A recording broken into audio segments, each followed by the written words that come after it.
Pemain abroad langsung balik ke klub masing-masing. Miss Hilgers jadi korban. Reaksi tak terduga Martin Paes usai dibobol Cina. Pelajaran penting skuad Garuda usai kekalahan atas Cina, tagar STY out menggema. Push like di bawah, lanjut simak informasi selengkapnya sebagai berikut.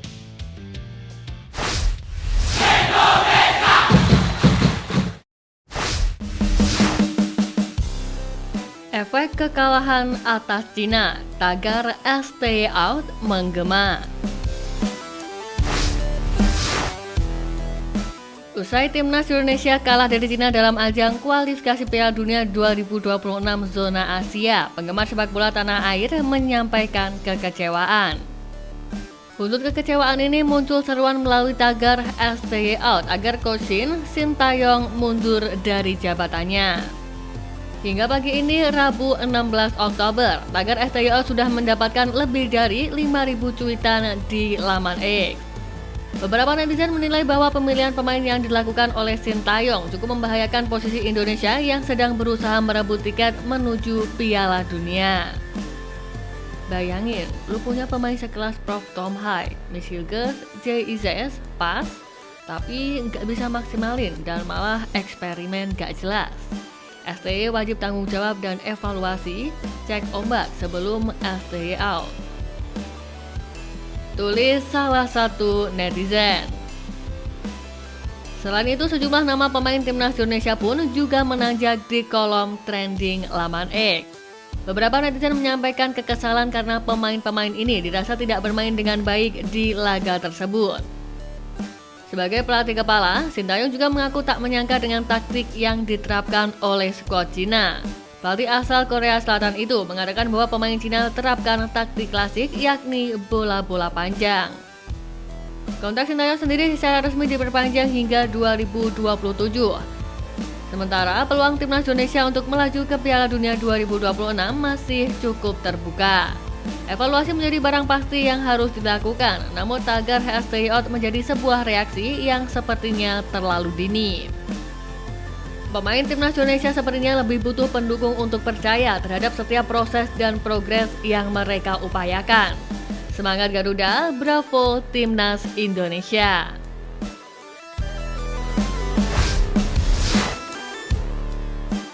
Pelajaran penting skuad Garuda usai telan kekalahan perdana.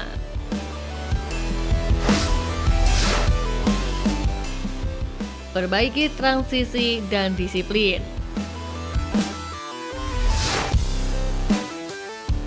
Meski kalah dari Cina, timnas Indonesia meraih sebuah pelajaran yang sangat berharga, yaitu pentingnya transisi permainan. Seperti yang bisa kita saksikan, timnas Indonesia dibiarkan menguasai bola cukup banyak di laga ini. Alhasil, untuk mengimbangi Cina yang menumpuk pemain, para pemain Indonesia khususnya para bek agak ikut maju ke depan, dan ini yang menjadi penyebab gol kedua Cina tercipta. Asnawi yang pada saat itu maju untuk membantu serangan telat melakukan transisi, sehingga Miss Hilgers harus mengover area yang terlalu luas sehingga Cina mampu mencetak gol keduanya. Namun situasi ini sebenarnya bisa dimaklumi karena sejak babak ketiga ini dimulai, Indonesia selalu melawan tim-tim yang kuat yang memaksa skuad Garuda harus bertahan rapat. Indonesia belum pernah berhadapan dengan tim yang parkir bus menghadapi mereka, jadi ini bisa dijadikan pelajaran yang bagus untuk skuad Garuda.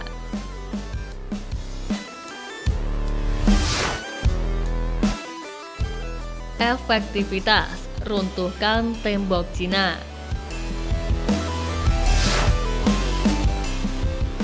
Kekalahan timnas Indonesia di laga ini juga tidak terlepas dari buah pemikiran dari sosok Branko Ivankovic. Pelatih berusia 70 tahun itu secara mengejutkan menurunkan skema pragmatis. Ia benar-benar menumpuk pemainnya di lini pertahanannya, dan ketika ada kesempatan melepaskan skema serangan balik, taktik ini terbukti jitu. Timnas Indonesia dibiarkan menguasai bola, namun benar-benar dibuat kesulitan untuk membuat peluang bersih ke gawang Cina.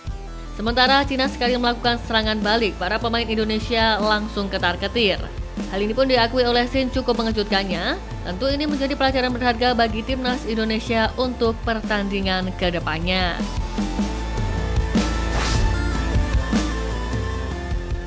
pergantian jitu.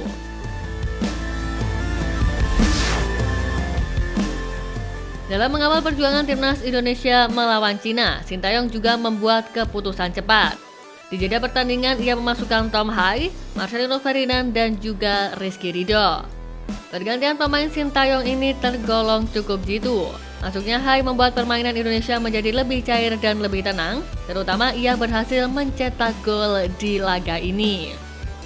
Ridho pada awalnya sempat kagok di awal-awal babak kedua, namun seiring berjalannya waktu, Ridho mulai menunjukkan performa yang solid di lini pertahanan timnas Indonesia.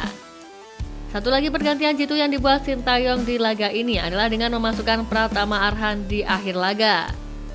Berkat lemparan ke dalamnya, Indonesia mampu menciptakan gol untuk memperkecil kedudukan di laga ini.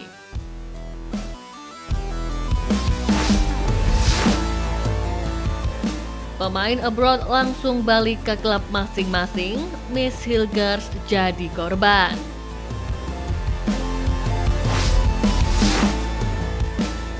Usai pertandingan melawan Cina, disampaikan secara langsung oleh Ketua Badan Tim Nasional Sumarji bahwa sebanyak 7 pemain timnas Indonesia langsung kembali ke klubnya masing-masing. Namun demikian, Sumarji tidak menyebutkan secara rinci 7 pemain itu siapa saja. Namun yang ia ketahui salah satunya adalah Jay Izzes. Jay Izzes harus kembali ke Italia untuk bergabung bersama Venezia FC. Kemungkinan besar pemain-pemain yang berkarir di Eropa juga akan pulang secepat mungkin. Ada juga Marten Pas yang harus menempuh perjalanan panjang dari Cina ke Amerika Serikat. Kendati demikian, ada juga beberapa pemain yang harus bermalam di Qingdao selepas melawan Cina. Pemain-pemain itu berasal dari klub Liga 1 musim ini. Sementara itu, ada satu kabar mengkhawatirkan datang dari pemain diaspora Miss Hilgers. Bek timnas Indonesia Miss Hilgers mengalami cedera ketika skuad Garuda kalah 1-2 dari Cina. Tampil sejak menit pertama dan diganti di babak kedua, Miss Hilgers rupanya mengalami cedera ankle pada kaki kanannya. Terlihat kakinya dibalut es saat meninggalkan stadion menuju bus. Hal ini pun juga telah dikonfirmasi oleh Sintayong dalam pernyataannya. Alasan saya mengganti pemain setelah babak pertama adalah salah satu bek mengalami cedera pergelangan kaki. Satu bek lainnya karena kondisi kurang prima, kata Shin. Shin mengakui bahwa permainan Indonesia melawan Cina sudah sesuai strategi awal. Hanya saja para pemain tim merah putih gagal untuk memanfaatkan peluang yang dimiliki.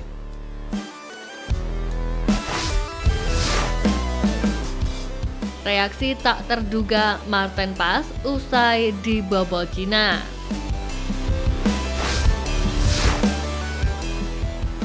Marten Pas tampil cukup apik dengan melakukan sejumlah penyelamatan penting dalam laga menantang Cina. Namun memang Marten Pas dipaksa harus memungut bola dari gawangnya sebanyak 2 kali pada pertandingan yang dimenangkan oleh Cina dengan skor tipis 2-1 tersebut. Timnas Indonesia sendiri sejatinya juga tampil sangat dominan dengan memiliki penguasaan bola sebanyak 76% ketimbang Cina yang hanya menguasai 24%. Namun skuad Garuda bermain kurang efektif meski unggul dari segi peluang dengan total memiliki 14 kali tembakan termasuk 6 diantaranya ke arah gawang. Selepas pertandingan, Marten Pas pun memberikan reaksi di Instagram pribadinya. Dia menyayangkan kemenangan tidak berpihak kepada skuad Garuda. Hanya saja Marten menegaskan timnas Indonesia hanya kurang beruntung dalam laga melawan Cina kemarin. Jadi demikian, kiper FC Dallas itu mengingatkan pasukan Sintayong agar terus berjuang keras dan yakin kemenangan akan tiba di laga berikutnya. Sayangnya malam kemarin bukan malam kami. Masih banyak yang harus kami perjuangkan. Hari-hari yang lebih baik akan datang, kata Marten. Marten Pas pun siap kembali berjuang untuk mengantarkan skuad Garuda lolos ke Piala Dunia 2026 yang digelar di Amerika Serikat, Meksiko, dan Kanada. Pas pun mendapatkan dukungan dari banyak penggemar sepak bola tanah air atas komitnya mau berjuang untuk merah putih. Lebih dari itu, pelatih timnas Indonesia Sintayong tetap mengapresiasi penampilan timnya meski kalah 1-2 dari timnas Cina pada laga keempat putaran ketiga grup C kualifikasi Piala Dunia 2026 zona Asia di Qingdao Youth Football Stadium pada Selasa 15 Oktober kemarin. Sintayong menilai bahwa seluruh pemain telah memberikan yang terbaik dan mampu menunjukkan perlawanan di sepanjang pertandingan kontra tim naga julukan timnas Cina. Walaupun kalah, timnas Indonesia telah menunjukkan penampilan terbaiknya. kata Sintayong dikutip dari pssi.org. Menurut Sintayong, skuad Garuda telah mencoba dengan berbagai cara untuk dapat mencuri poin. Namun Cina yang tampil punya motivasi lebih tinggi saat tampil di hadapan pendukung sendiri.